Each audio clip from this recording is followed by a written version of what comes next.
You had an awakening one day to social justice. What was that? Mark Duggan.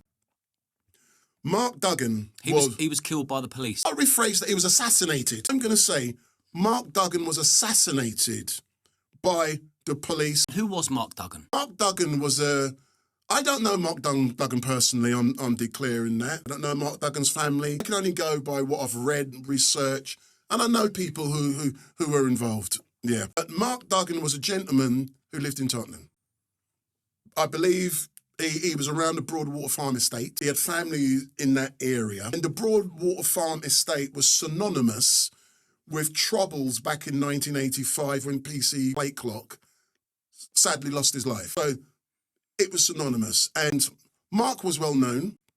Yeah, he had built a reputation for himself. And what happened, August the 4th, 2010, I think it was, where the police thought that Mark was in possession or in control of a weapon, a gun. I think that's not in dispute. But what is in dispute was when Mark was stopped, what was the sequence of events that led to him being assassinated by the police. It was argued that he opened up the door of the taxi he was traveling in just as the stop was taking place, and he threw a gun out over a fence. It was argued also that when the vehicle stopped, Mark got out. He had his hands in his pockets. Yeah, and there was movement, and the police may have believed that he had a gun in his hands, and you've got a police officer with a firearm, and in no time, bang, and he was shot and killed.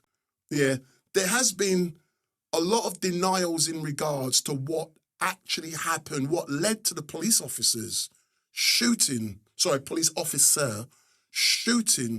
Mark Duggan.